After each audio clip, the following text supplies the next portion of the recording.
এক ছিল সুন্দর ঘন জঙ্গল।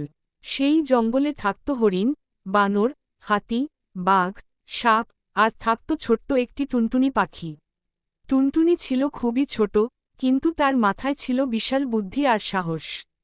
টুনটুনি গাছে গাছে ঘুরে বেড়াত, গান গাইত, ফুল থেকে মধু খেত, পোকা ধরে খেত, আর সবার সঙ্গে হেসে খেলত।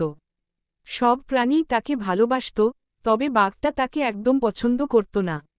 বাঘ বলত, এই ছোট্ট পাখিটা সব জায়গায় ডাকাডাকি করে, একদিন না একদিন একে খেয়ে ফেলব। টুনটুনি সেটা জানত, তাই বাঘকে এড়িয়ে চলত। একদিন বনে একটা বড় উৎসব হচ্ছিল, বনবাসী উৎসব। সবাই নাচছে, গান গাইছে, খাচ্ছে, খেলছে।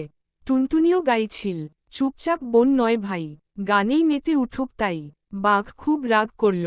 সে বলল, আজ আর ছাড়ছি না, এই টুনটুনিকে খাবি। সে আস্তে আস্তে টুনটুনির দিকে এগিয়ে এল, কিন্তু টুনটুনির চোখে কিছুই এড়ায় না। সে জানত বাঘ আসছে, তাই সে এক ঝটকায় উড়ে এক বড় আমগাছের ডালে উঠে গেল।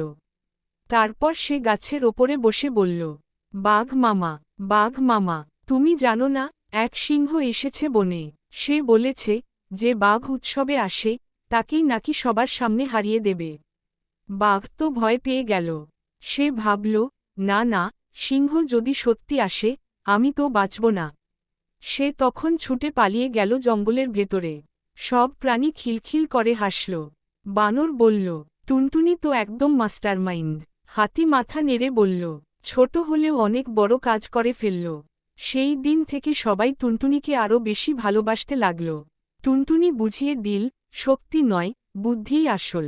যদি চ্যানেলটি ভালো লাগে তবে লাইক ও সাবস্ক্রাইব করবেন।